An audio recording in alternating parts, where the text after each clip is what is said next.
Good evening, WNBA and LA Sparks fans. Happy Saturday evening and welcome into the LA Sparks 365 Network, your 24/7, 365 comprehensive home of the WNBA and your two-time WNBA champion LA Sparks. Welcome in, folks, to night number 8 of the 12 WNBA seasonal recaps tonight, recapping the season for the San Antonio Stars. Now, folks, we were supposed to be joined tonight on the program by a Stars insider, Steven Anderson, but Steven was working a San Antonio Rampage hockey game earlier in the night at AT&T Center and was available, but with his schedule tonight, probably didn't let him come on the show tonight, but we'll work on getting him on, though, later on in the season. So with that, I am reunited here with my co-host, Chris Romanci, at the 800 Studios in Anaheim, California, and, of course, Kyle McClure joining you folks here from Studio 171 in San Diego. Chris, we had a great show last night. We had Albert Lee, one of our great friends that's a tremendous writer for Switchbill.com, and also Pat Friday, and we were supposed to have a writer on the night, Chris, but again, perhaps his work schedule tonight got in the way. How's it been going up there, though, in Anaheim after your off night last night from the network? Just hanging here, just can't tell what's going to happen tomorrow. Now, again, folks, we were supposed to be joined tonight by a San Antonio Stars beat writer, Steven Anderson, but again, Steven was working a minor league hockey game earlier tonight in San Antonio at AT&T Center. So perhaps his schedule may not have allowed him to come on the air. But again, we do, though, thank Albert Lee for putting him in touch with me to get him on the program. With that, Chris, we are recapping the 2014 season for the San Antonio Stars, Chris, who after the offseason rebranded this year, dropping the silver part from the team name, new logo, new uniforms, same colors, and finished the year, Chris, in third place at 16-18, tied with the LA Sparks. But by virtue of the head-to-head tiebreaker, the Stars got the nod over LA to face the Minnesota Lynx. Now, Chris, the obvious talking point, man, is revolves around number 25, Becky Hammon, Chris, who, before the season started, Chris, of course, announced her retirement from the league, stating of her injury problems she had over the course of her career, basically, that, it's time to walk away from the game, Chris. And then later down the road, Chris, she's offered the assistant coaching job with the San Antonio Spurs by Greg Popovich. And Chris, I know that we've talked a lot about Becky's career when we've had a chance to talk about here on the network, Chris. And again, man, I just don't think that that the knockdown comeback story is something that I marvel at a lot, Chris. Again, that Becky was undrafted, went to Colorado State, Chris, again, where they are not really a basketball juggernaut, and she was undrafted, went to CSU over there in Boulder, and then was signed by New York, Chris, and played so many great years with the Liberty, got them to a few WNBA finals, and then, of course, went to San Antonio, Chris, and became San Antonio's favorite daughter, became the franchise player there, Chris, and has so many records for the Stars, Chris. Again, man, it's going to be tough to not see her playing next season. So, again, man, I'll ask you like I had before, though. But, again, how will you remember Becky Hammon's pretty historic and decorated WNBA career after, again, Chris, again, we're not going to see her, this year with the Stars, Chris. We'll see her in a few days on October 28th on the sidelines with the Spurs against the Dallas Mavericks. So, Chris, your lasting thoughts, though, on what was a tremendous career for Becky Hammon. Again, a few injuries, though, Chris, sort of were the end of her career. But, again, man, a great career, and again, certainly a San Antonio Stars legend. And I wouldn't be surprised, man, if that number is retired opening night next year at AT&T Center in 2015. Your thoughts about Becky Hammon's career? Just a great career for Becky Hammon. Gonna miss seeing her in the WNBA, and gonna be seeing her. We're seeing her on the sidelines in the NBA. Yeah, it's going to be different, Chris, to not see Becky in her sweatbands and her hair in a ponytail and having her uni on, man. We'll be seeing her in nice dresses and everything else on the sidelines holding a clipboard for Greg Popovich. Now, Chris, now that the veteran is gone, now you look towards the future with the Stars, Chris, and you start, of course, with their number 5 draft pick, which was Kayla McBride from Notre Dame, Chris, who had a tremendous great senior year at UND, man, had a tremendous career, Chris. And I thought was, and like I said a while back, Chris, is you could have made a court case for Judge Judy, for Law and Order SVU, for every rookie in the draft, Chris, for Rookie of the Year, Chris, and McBride, Chris, was no exception. I mean, her three-point shooting was off the chart this season, kept the Stars in so many games, Chris, and sort of, under the tutelage, and mentorship of the greatest three-point shooter in Stars history, Chris, in Becky Hammon. Now, Chris, we have a future three-point shooter in the making, Chris. Now, again, man, you can make a case for every player that was a rookie this year for Rookie of the Year, Chris. Kayla McBride, Chris, I think, got one of my votes for Rookie of the Year because she was so electric, so dynamic with her play this year, Chris.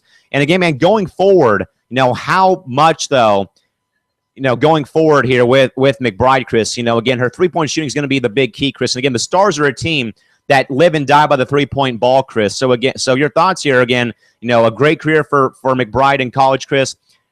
Great transition here, Chris. Now, again, going forward, though, how big of an impact will her three-point shooting be for the future when she's down there with the Stars? I think should probably get better with three-point shooting and everything from her rookie year. I think she'll get even better. Yeah, Chris, it always seems like, man, that whenever rookies play one good season, man, they are always improving their strides year after year after that. Now, Chris, now that Becky Hammon is retired, man, now it's a question of who is the San Antonio Stars franchise's player now, Chris? And I think that the answer is Danielle Robinson. D-Rob, Chris, who has been with the Stars since being drafted with them, or to them, number 6 overall in 2011, man.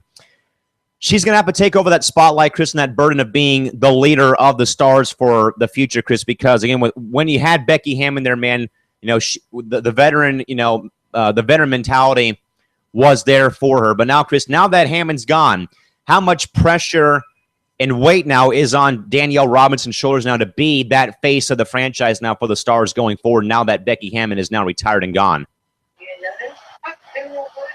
It's going to be very huge on Kayla McBride to probably take over the team since Becky Hammond's no longer there anymore. Chris, we were talking about Danielle Robinson, not Kayla McBride, so we'll move on from there. But, Chris, now the Stars, Chris, have the distinction of having one positive talking point all season, man. Of their 16 wins, one of them, Chris, was the only loss suffered by the Phoenix Mercury at home this season, man, back on May 23rd in Phoenix at the buzzer, basically. So, Chris, okay, you got bounced out in the first round, but, hey, you can say that we were the only team all season to beat the Mercury in Phoenix, Chris. Now, again, man, the Mercury, as we will talk about next Friday with Pat Friday, who was with us last night. He is the Mercury beat writer for SwitchBeal.com. Chris, okay, man, okay, we know about the Mercury season, Chris. They lost one game all year at home, Chris. Okay. Chris, how do you think, though, man, that if you're a player on the Stars, Chris, how cool is it to know that you are the only team that was able to beat the Phoenix Mercury at home during the regular season, where they were unstoppable at home this season, going 16-1? Seemed pretty much very cool and awesome that you're the only team in the WNBA to beat the Phoenix Mercury in Phoenix.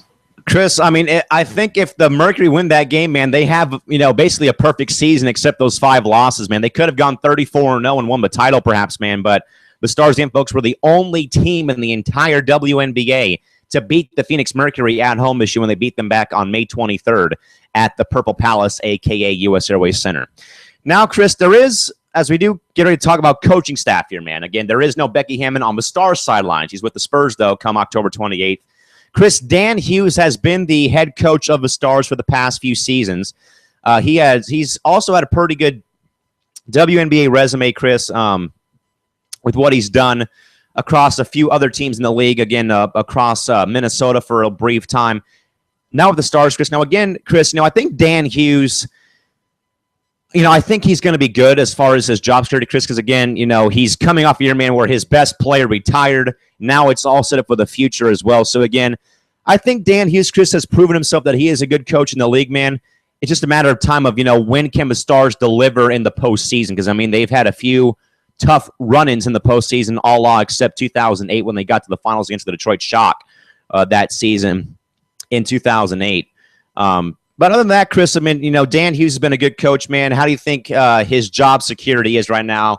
Again, knowing again that his best player in Becky Hammond retired, and now he's got 2 players set up for the future going forward. Pretty much, he's pretty much very good.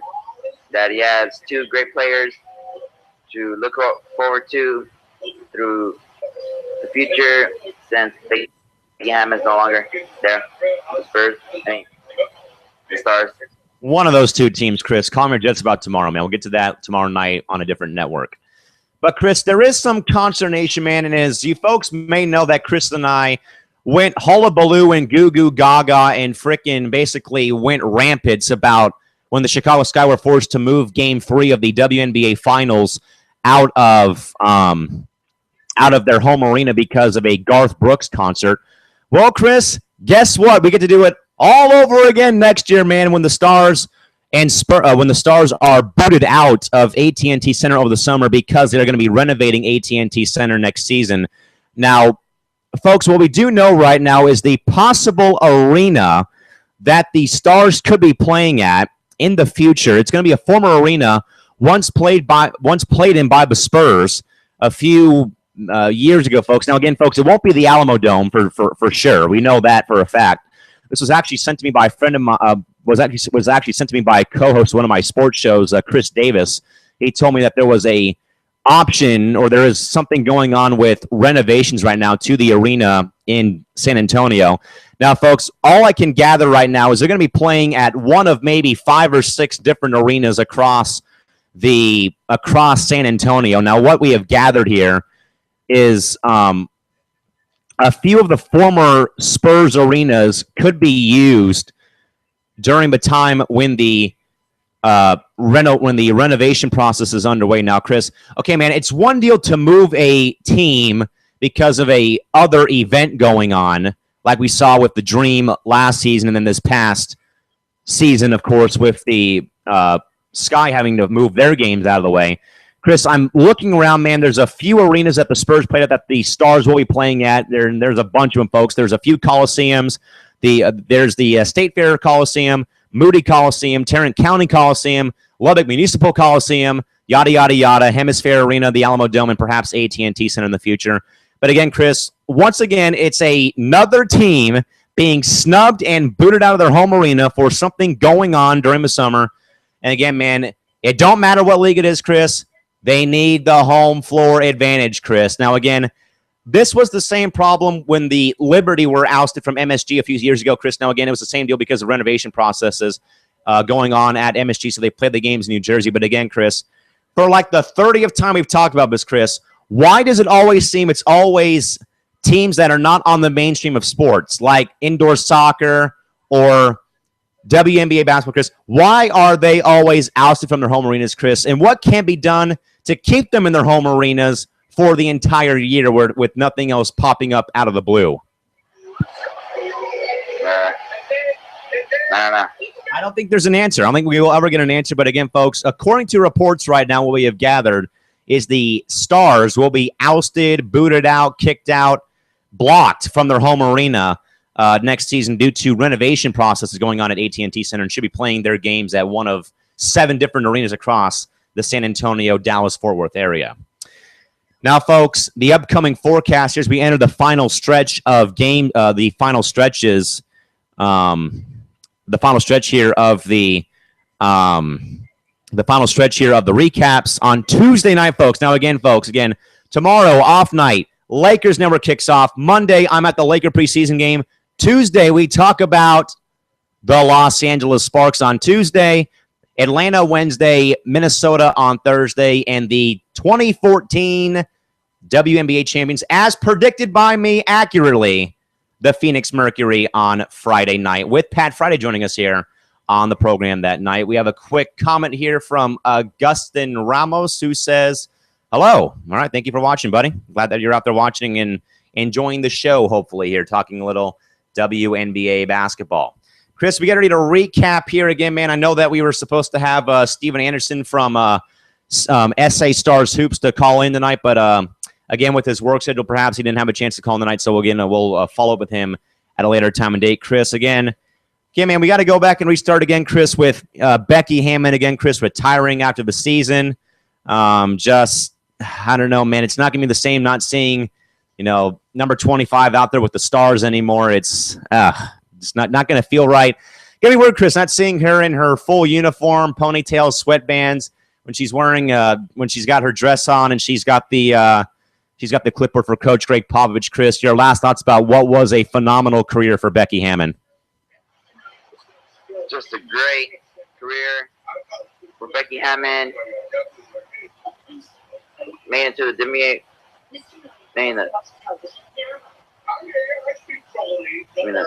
WNBA All-Star game. And just a great career for Becky Hammon. And just a seem weird not seeing her on the court.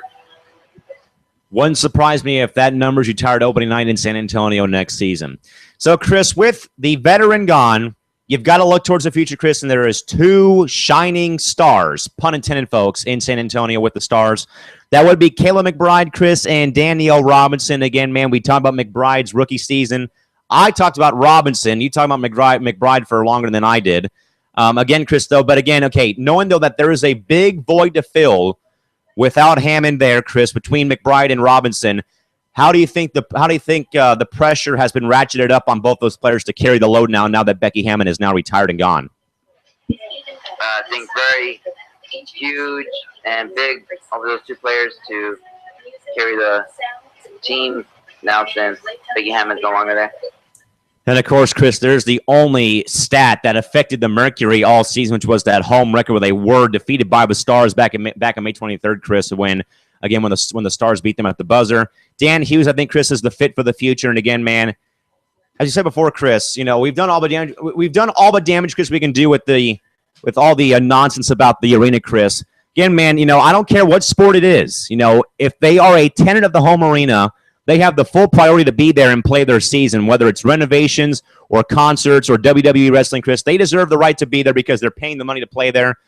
Any thoughts about where the Stars could be playing next season? They could be playing in like 7 different arenas across San Antonio, man. Do they deserve to stay at their home arena regardless of what's going on over the summer? Yeah, they deserve to stay in their home arena. All right, folks, we've done all the damage we can do here about arenas in the WNBA, folks. We'll see you folks back here Tuesday night. Again, folks, off night tomorrow. Lakers basketball tips off tomorrow night, 9 o'clock p.m. Talking Lakers and NBA basketball tomorrow night with myself and Chris again. And we will hope that all you great Laker fans out there tune in to watch the show tomorrow night. We'll see you folks then. And, of course, on Monday off night, I will be at the Laker preseason game against the Denver Nuggets here in San Diego. Tuesday, the LA Sparks. Wednesday night, we will have the San Antonio, the Atlanta Dream, the Minnesota Lynx, and Phoenix Mercury. Now, folks, with that, we actually do, in spite of a bit of a long delay there, we will actually stay right here, folks, as we do actually make our way out to the 365 hotline, and we do bring on Steven Anderson from a great writer for the San Antonio Stars. Steven, good evening, man. Sorry we kind of missed you a bit there. I know that you were covering the Rampage tonight there at AT&T Center. Other than that, how's it been going tonight, though? Doing well. Sorry for the delay on my end, phone issues, but everything's going well. Yeah, it was a good season for the Stars and for the Sparks overall getting into the playoffs. Yeah, I mean, I know that we were getting ready to wrap things up before you did call in, but again, though, we do thank you for joining us here on the program. Steven, I know that you had covered the Stars this season, and I'm pretty sure it was one emotional year for yourself and the entire Star fan base, myself included as well, and everyone else here at the network. Again, when we did hear about Becky Hammon retiring at the start of the season, and as Chris and I just talked about for the past 32 minutes here again, it just doesn't – it just will not feel right to not see number 25 out there playing with the Stars next season. It won't, again, as I said before, it's going to feel weird not seeing her in her uniform next year and seeing her on the sidelines with Greg Popovich. Steven, if you can you sort of sum up Becky Hammon's career for us across, being undrafted to New York and then coming and being the face of the Stars franchise for so many years before calling it quits this past season? Yeah, she literally changed the game for women everywhere. If you want to look up a definition of never give up, her face would be next to that definition. She has been one of the, on and off the court, one of the best athletes that I've had the privilege, of working with and talking with. Her career going undrafted at Colorado State because she was too short. Nobody wanted to take a chance on her, and the New York Liberty did when they drafted her. And they proved that they were the smart ones to draft her, and she changed the game for women. As we know, she opened a lot of doors, obviously not just with becoming the first ever full-time female assistant coach in the WNBA, the NBA with the Spurs, but for women who, feel they can't do whatever they want to do. Look at her and say, hey, if Becky can do it, so can I. Her career with the Stars put the Stars on the map from, a below 500 team that everybody could beat. And when Dan Hughes brought her here, it changed the game in the city of San Antonio and made the Stars really shine, literally. Steve, I was going to get to this, and I completely forgot. It completely eluded me during the first half of the show. Was Skip Bayless, who's sort of not really controversial, but sort of can get on his high horse about topics. He had a tremendous tweet about Becky Hammon being hired when I was over on vacation this year. When I heard the news about Becky being hired by the Spurs, he said, Greg Popovich knows what he is doing here, hiring her. This is no PR snafu. You're taking one of the greatest WNBA players that has opened a lot of doors for other women, under her wing, basically. And I thought that was a tremendous. It was well put because she's been the gateway for a lot of women athletes and advocates for the sport.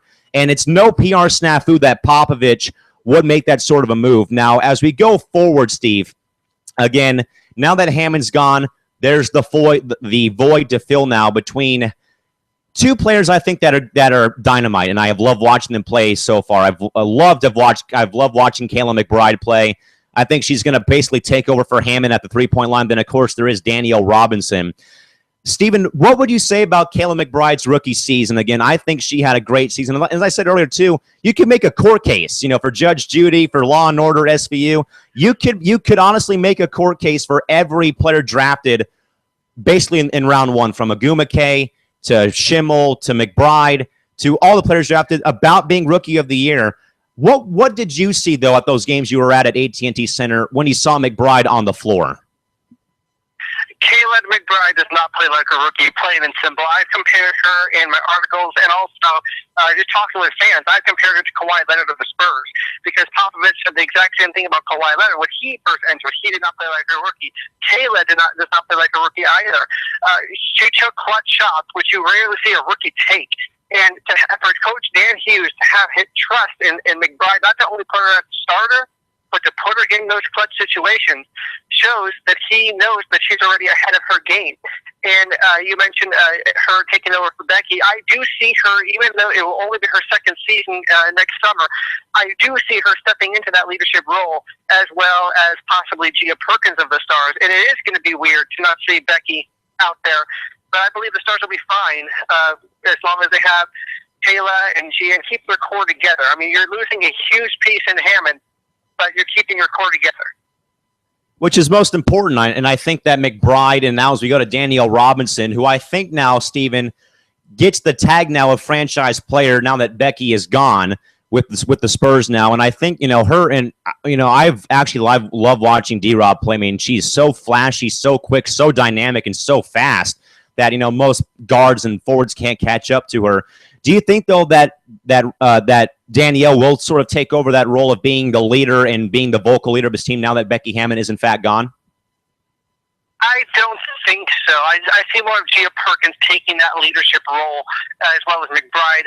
Danielle Robinson, as you said, the fastest player in the WNBA.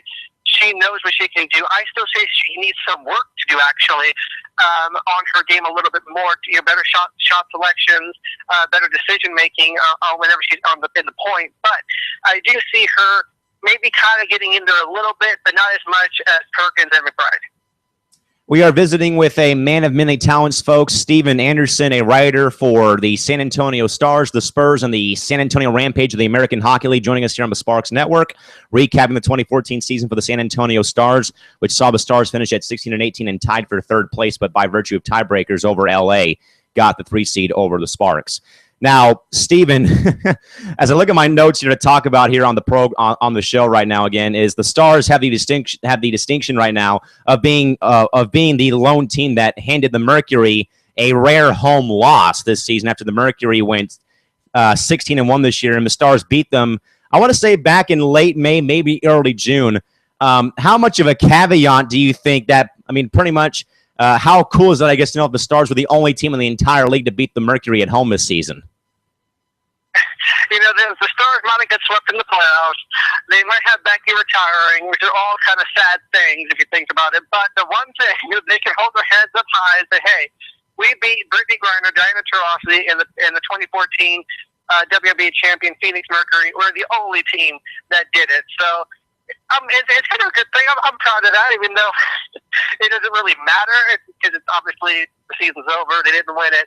But, I mean, it's a good thing. I like it. Yeah, I think it's I think it's fun to know that, you know, you're the only team that beat the champs in their own house. Now, Steve, looking towards Dan Hughes, I think he's done a fairly good job with the Stars. He's got them to the postseason for the past few seasons. A few off years there. Looking forward though, okay. Now that we know that Hammond's gone, I think that we basically have talked about every head coach on every recap basically so far through the first 7 shows now on our 8th show here. Dan Hughes, I think, is a good fit as far as he goes with his leadership on the floor. How much trust, I guess, does the Stars, the Spurs and Stars ownership do? How much do they have though in Dan Hughes going forward? I think he's been a great coach in the WNBA. He's done a lot of good. He's done a lot of wonders, I think, with the Stars. What do you think though going forward in the future for Dan Hughes with the Stars? Yeah, I actually like Dan Hughes. He's a very good coach. He, I guess before the Stars even, like I said, really got on the map, he kind of got them there. He got them to their only WNBA Finals appearance. So I do like what he's done. He's adding pieces here and there. Obviously, with McBride, with Sophia Young, he has done very, very well for himself. As far as a coach, though, I do think, I like what he's doing. I really like what he's doing. He has very good leadership skills. He has trust in his players, and he has one thing overall, which is a lot of good talent and good coaching staff. As we saw with him hiring Vicki Johnson and things like that. So I do like his style as a coach. I don't see him going anywhere unless by a disastrous season where the Stars don't win a single game at all, and he gets fired in the middle of the season. I don't see him going anywhere. Yeah, I think Dan Hughes is in fact going to be locked. Is going to be there for a while. Now, Steven, the last point I wanted to bring up here before we do actually sign off here, because we did basically cover everything for a bit, but we are glad that we did manage to sneak in here and call in though to be on with us. Now, I've heard rumblings from a few sources of mine that are co-hosts of mine on the radio down here in San Diego. There's been talk that the Stars could possibly not be playing at AT&T Center next year. I've heard perhaps of renovations. Not sure if it's really true though. If in fact that is true, where would the Stars play though? Because I've heard a lot of options of a few old arenas across San Antonio. What can you confirm for us if the Stars are going to be playing at AT&T Center next year? And if so, or if not, where are they going to be playing in 2015? Because it's kind of a head scratcher to see that we've seen a few games, especially in the finals, moved out of home teams' arenas because of a few things that popped up over the summer. What can you tell us, though, about 2015 going forward for the arena, at least right now, before we get to your thoughts about the 2015 season for San Antonio? Well, I can confirm that they will not play in the AT&T Center next summer due to renovations. So that has been confirmed. The Stars will be kicked out of their own arena. As for where they will play, I don't have an answer to that. What I do know is either the Alamo Dome or Freeman Coliseum, which ironically is right next to the AT&T Center. I do think if I have to make an educated guess, I would say Freeman Coliseum would be the arena that they'll play in next season. I don't know about the Alamo Dome. I mean, they played a few weird events in there. They had a few spring training baseball games there. They've had a few wacky events there, but it'll do its job. The Spurs played there, then the Stars can play there too, but also the few Coliseums. Steven Anderson, a writer here that's covering a lot of San Antonio teams, the Spurs, the Stars, and the San Antonio Rampage of the American Hockey League. Steven, before we do let you go, I know it's almost going to be 1 o'clock in the morning over there in the Lone Star State. Where can fans of the Stars, Spurs, and even the Rampage, where can we find you across social media and across the web? You can find me on Twitter at AndersonSteveM. You can go to RampageCentral.net for news on the San Antonio Rampage, StarsHoops.net for news on the San Antonio Stars, and ProjectSpurs.com for news, obviously, on the 2014 NBA champion San Antonio Spurs. Steven Anderson, a gentleman of many talents, writing again, covering for the Spurs, Stars, and Rampage. Steven, thank you for taking the time out of the night. I know you had that game the night between the Rampage and Barons down there at AT&T Center. Got to see the Rampage win that game. But thank you, though, for taking the time out of your night. Some problems, yes, but thank you, though, for coming onto the network. And we will keep you in the loop because I know that Albert Lee is trying to bring some people of your ilk onto our programs. We thank Albert a lot for getting us hooked up with yourself and Pat Friday and, of course, himself last night. Thanks for all the hard work, and we will hopefully talk to you during the NBA season, too, when we see the Spurs play. And tell my boy Kawhi Leonard I said hello from San Diego. I definitely will, and I look forward to talking with you in the future. All right, folks. Steven Anderson joining us here on the Sparks 365 Network. It was a very fun show, folks. It was awesome, to say the least here. But, again, a big shout-out, though, to Steven Anderson, a gentleman that's got a lot of tags, folks. He's a writer for the Spurs, the Stars, and the American Hockey League, the American Hockey League's San Antonio Rampage. With that, folks, we will call it a night right here. We will see you folks back here on Tuesday. Reminder, folks, tomorrow night, the Lakers 365 Network tips off tomorrow night, 9 o'clock p.m. Pack midnight Eastern on the Lakers 365 Network. We'll be off on Monday. I'll be at the Laker preseason game for Press Pass Lakers. How about them apples, folks? Back here on Tuesday to recap the 2014 season for your Los Angeles Sparks. For Chris Woodmansey and our special guest, Steven Anderson, Cal McClurk, signing off. Until then, folks, have a safe night. Drive home safely. Thank you all for coming, and good night now. This has been the LA Sparks 365 Network. We are Sparks. We are LA. We certainly are, but WNBA. We'll see you folks back here on Tuesday night. We are on a 48.5-hour break. See you folks. Then we've done all the damage we can do here, folks. Until then, have a safe night. Good night, and good luck.